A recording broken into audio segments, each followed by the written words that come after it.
10 महाविद्याओं की साधना में सर्वप्रथम ये जान लेना आवश्यक है कि भले ही ये 10 हों, हैं ये एक ही, परंतु ये एक तब है जब हमारी स्वयं की अवस्था इतनी उच्च हो जाती है कि हम इन्हें चिदानंद स्वरूपा समझने लग जाते हैं।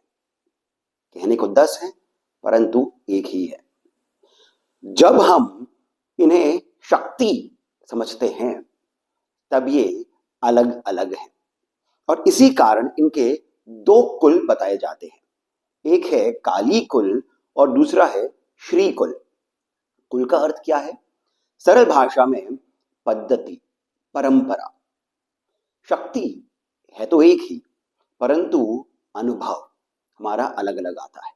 ये कुछ उसी प्रकार है कि पानी तो एक ही है, परंतु जब आप तालाब में नहाते हैं तब वो जो पानी का स्पर्श, वो जो स्पंदन होता है, उसका अनुभव आपको अलग होता है। और जब आप नदी में नहाते हैं तब उसी पानी का स्पर्श, वो जो स्पंदन का अनुभव आपको होगा, वो अलग होगा। तो तालाब का पानी अलग हो जाता है और नदी का पानी अलग हो जाता है। दोनों की अनुभूति आपकी अलग अलग होती है। ये जान लेना बहुत आवश्यक है और इसी कारण गुरु की महिमा यहां पर आ जाती है। जब हम किसी भी एक देवी की आराधना करते हैं दीक्षा लेकर के, तब आप एक ही की आराधना कर रहे होते हैं। अन्य सभी देवियां जो हैं ये अंग शक्ति बन करके इनकी भी क्रमानुसार आराधना हो जाती है, वो आती है, उसी क्रम में आती है। अब यहां पर जब हमने समझ लिया है तब ये भी जान लेना आवश्यक है कि 10 महाविद्याओं के बारे में हमारे तंत्र के मनीषियों ने क्रम एक सृष्टि का बताया है कि सृष्टि की रचना 10 महाविद्याओं ने किस प्रकार से करी और इनका आगमन इस सृष्टि में किस प्रकार से होता है, औचित्य क्या रहता है। और वैसा ही हमारी भी साधना में कुंडलिनी जागरण जब हम करते हैं तब ये जो 10 महाविद्याएं हैं ये किसी भी साधक के जीवन में किस प्रकार से आती हैं। यत पिंडे तत ब्रह्मांडे, जो इस ब्रह्मांड में हो रहा है या हो चुका है, वैसा ही कुछ हमारे शरीर के भीतर भी हमारी कुंडलिनी जागरण हमारी अवस्था की अलग अलग स्थितियों के साथ में होता है। तो सर्वप्रथम हम सृष्टि का क्रम समझने की चेष्टा करते हैं कि 10 महाविद्याओं ने किस प्रकार से सृष्टि में अपना प्रादुर्भाव किया, इनके आने से सृष्टि किस प्रकार से गतिमान हुई है। वैसे इसी पर एक बहुत ही विस्तृत रूप से एक वीडियो इस चैनल पर मैंने किया है, चलचित्र किया है, आप उसे भी देख सकते हैं। संक्षिप्त में मैं आपके सामने इस बात को रख देता हूं।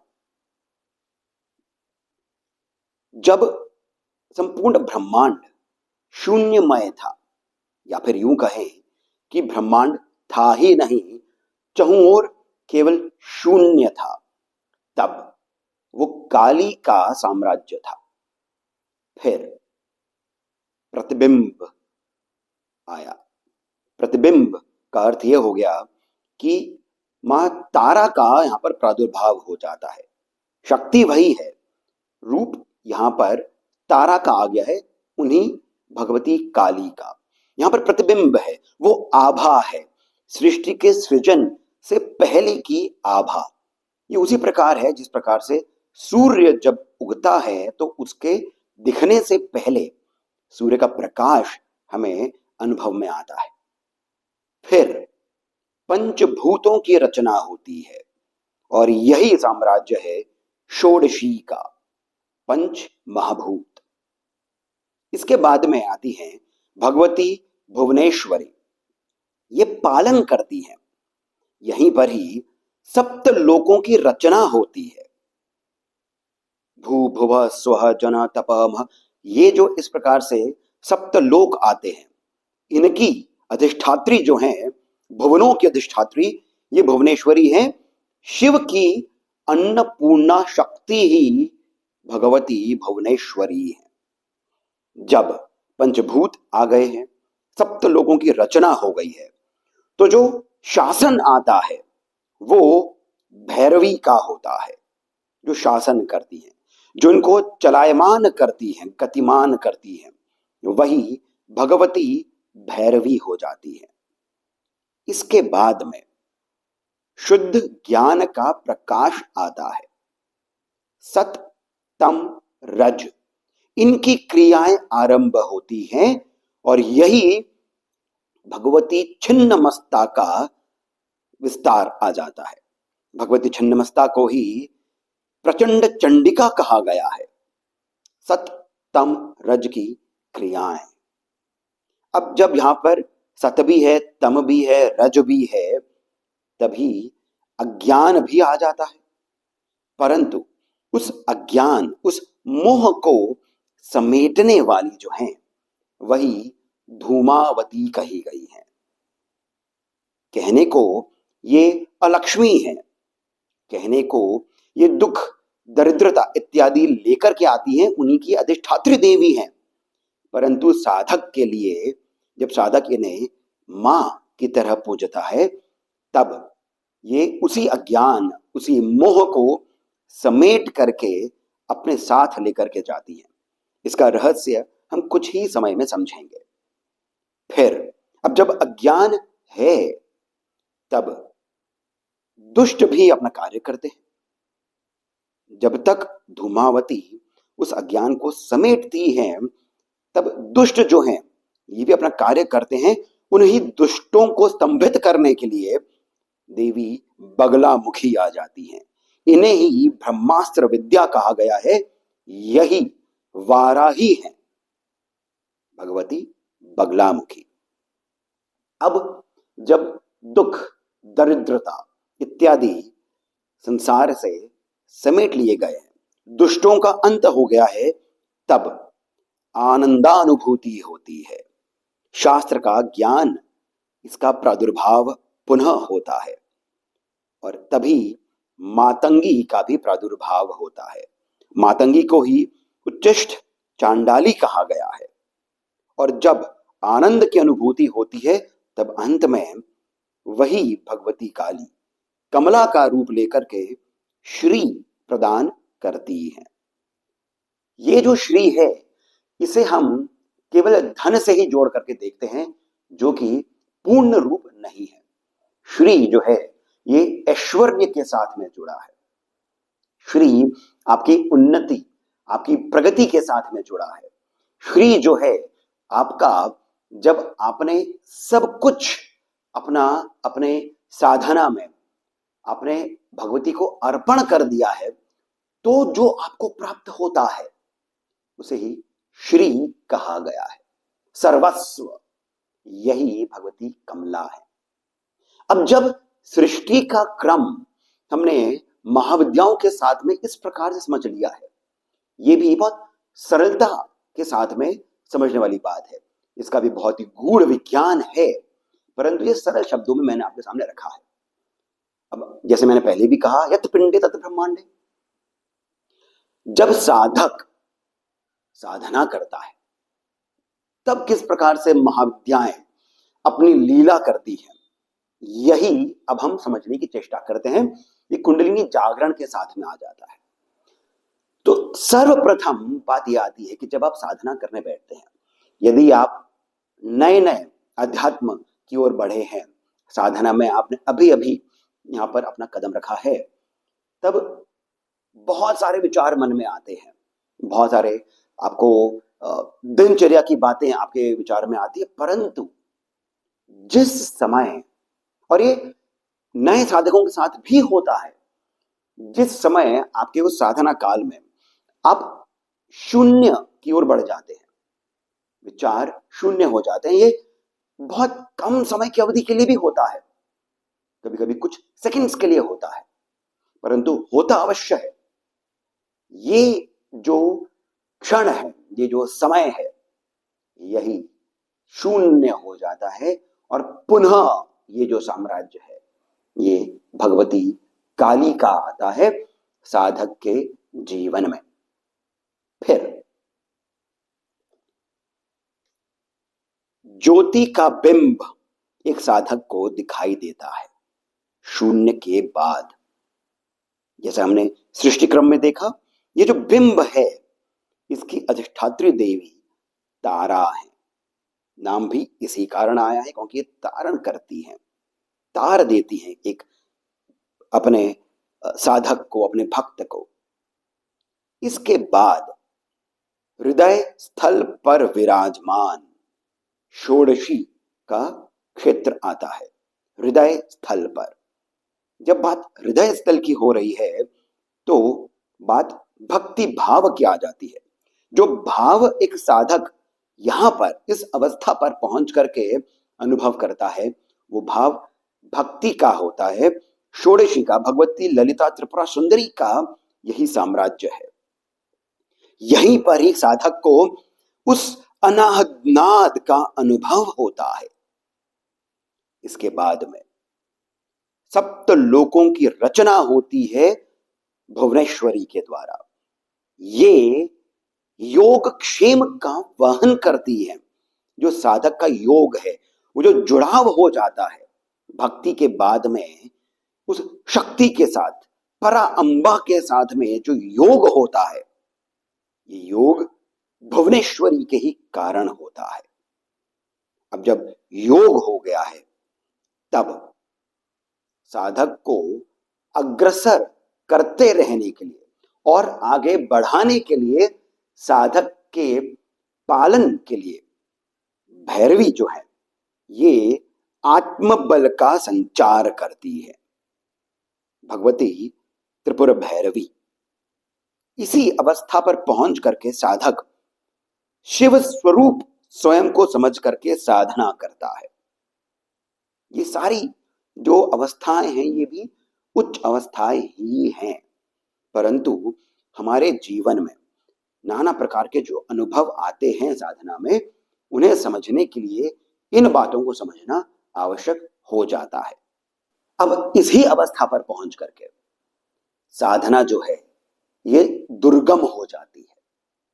इसी कारण कई सारे साधकों को अनुभव तो हो जाते हैं, अनाहत नाद का अनुभव होता है, भक्ति बहुत अधिक आ जाती है, शिव स्वरूप भी साधक स्वयं को अनुभव करता है, शांति आ जाती है।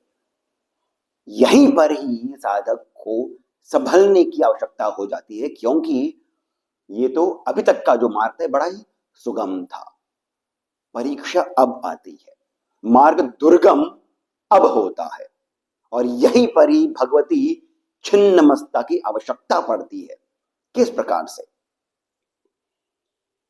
आगे बढ़ते हुए साधक ज्ञानवान हो जाता है, शास्त्र का मर्म उसे समझ में आता है, परंतु यहीं पर ही सत रज तम अलग अलग रूपों में अपना प्रभाव दिखाते हैं।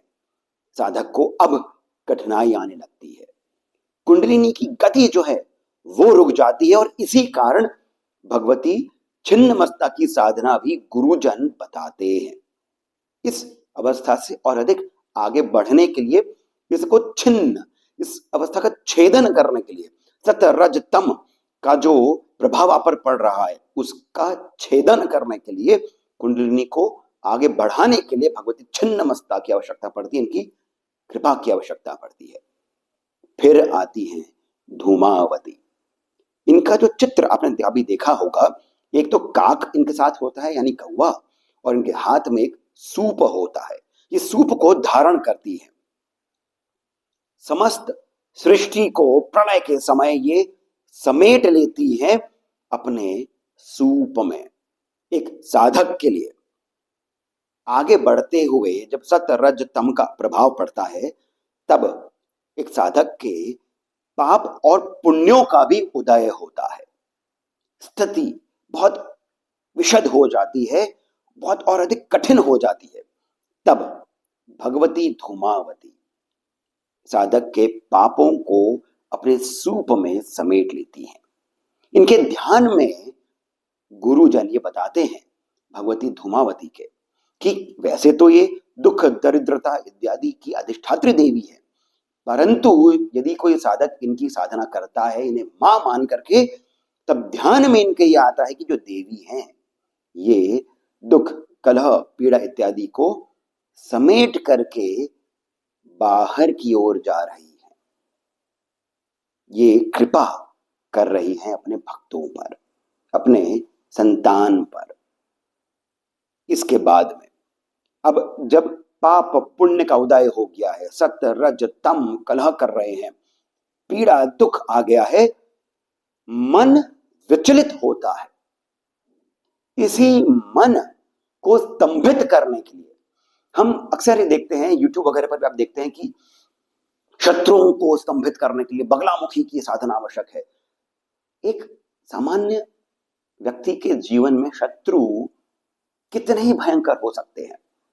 कोई असुर तो है नहीं, आपका बॉस है या कोई और व्यक्ति है परिवार में, कितने ही वो आपको पीड़ा पहुंचा सकते हैं। कितनी बात तो केवल हमारे मन की होती है। हमारा मन के अनुसार बातें नहीं हो रही होती है, तभी हमें पीड़ा होती है।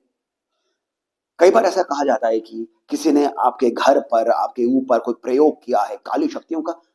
ध्यान रखिएगा, इस बात को मानिएगा, किसी भी बुरी शक्ति को भी उसका जागरण करके चलाना जो है, आज के समय में बड़े से बड़े तांत्रिक के लिए भी कोई साधारण बात नहीं है। बहुत कठिनाई होती है, उसका स्वयं का तप उसमें लग जाता है। तो जो जानकार भी होते हैं वो स्वयं भी नहीं करते हैं, क्योंकि आपको अपने पुण्य उसमें लगाने पड़ते हैं। स्वयं को भी पीड़ा हो जाती है यदि वो भगवती या फिर भैरव के उपासक के ऊपर यदि कोई बुरी शक्ति का प्रयोग कर दिया होता है, वो पलट करके उसी व्यक्ति को हानि पहुंचाती है। भगवती बगलामुखी जो है ब्रह्मास्त्र विद्या है, ये माई है जो बहुत करुणामय है। ये आपके मन को विचलित होने से स्तंभित कर देती है। यही भगवती बगलामुखी की कृपा है, मन की गति को स्तंभित करने वाली बगलामुखी। अब जब मन की गति स्तंभित हो गई है तो आनंद ऊर्ध्वमुखी होता है, और यही कृपा है भगवती मातंगी की। उस ब्रह्म और जीवात्मा का भेद साधक समझने लगता है, और जब ऐसा होता है तो फिर कुंडलिनी का जागरण और ऊपर की ओर होता है, मोक्ष का मार्ग खुलता है, जिससे कि सिद्धियां स्वतः ही प्राप्त होती हैं। सिद्धियां सहज हो जाती हैं। आपकी कामना सिद्धियों के लिए नहीं होती है। यही क्षेत्र जो है भगवती कमला का है। तो अब आप समझ सकते हैं कि कितना सुंदर ये पूरा विवरण है जो तंत्र के विभिन्न ग्रंथों में बताया गया है। इसे सुनना, इसे बोलना जितना सरल है, अनुभव करना इसमें साधक को कई बार जन्म जन्मांतर लग जाते हैं। यहीं पर ही इसी कारण गुरु की बहुत आवश्यकता होती है। परंतु जैसे मैं हर बार कहता हूं, यदि आपके जीवन में गुरु नहीं है तो साधना रोके नहीं। नाम जप करते रहें, स्तोत्रों का पाठ करते रहें। यदि कोई मंत्र भी है ना, कर लें अपने अनुसार, सब कुछ समर्पण करते हुए। यदि भय है कि मंत्र का क्या होगा, मंत्र की शक्ति कैसी है, मानसिक जाप करें। आप देखेंगे यदि इस जीवन में आपका प्रारब्ध ये है कि आपको गुरु मिल जाए, तो फिर वो मिल ही जाएंगे, देवता की कृपा हो जाएगी। यदि प्रारब्ध में इस जीवन में नहीं है, आपका नाम स्मरण, उस मंत्र की शक्ति ऐसी होगी कि आपके इस जीवन में आपके जो पहले के पाप हैं वे आप या तो बहुत शीघ्र भोग लेंगे। कठिनाइयां जो हैं ये आपके पिछले जन्म के कर्मों को बहुत शीघ्रता के साथ में उसकी फ्रीक्वेंसी बढ़ा करके आपको लगेगा कि जब से मैंने इस मंत्र का जाप किया है बहुत कठिनाइयां आ गई हैं, बहुत अच्छी अवस्था है ये। वो जो पाप हैं, वो जो संचित कर्म है, वो आपको समय समय पर पीड़ा देते, भगवान की कृपा से सब एक साथ आ गए हैं। बंधु, आपको कृपा माननी चाहिए। सब खत्म हो रहे हैं, समाप्त हो रहे हैं। आगे की यात्रा सुगम होने जा रही है। ये यात्रा ध्यान रखिएगा आत्मा की है, शरीर की नहीं है। तो आत्मा जो है उसके या तो आगे के जो जन्म होंगे उनमें, या फिर इसी जन्म में यदि आप बहुत पुण्यवान हैं तो आपको भगवत स्पर्श स्पंदन अवश्य प्राप्त होगा गुरु की कृपा से। तो आशा करता हूं कि आपको ये चलचित्र सुंदर लगा होगा, लाभप्रद लगा होगा। यदि ऐसा है तो मेरा विनम्र अनुरोध है कि कृपया करके इस वीडियो को लाइक अवश्य करें, सब्सक्राइब करना नहीं भूलें और कमेंट सेक्शन में जो पहला कमेंट पिन है वहीं से पेटीएम, जीपे इत्यादि के माध्यम से जितना अधिक हो सके आप हमें फ्री सहयोग भी प्रदान करें, बहुत अधिक प्रोत्साहन मिलता है। इसके साथ मैं सिद्धार्थ अब आप सभी से जानकारी लेता हूं। धन्यवाद।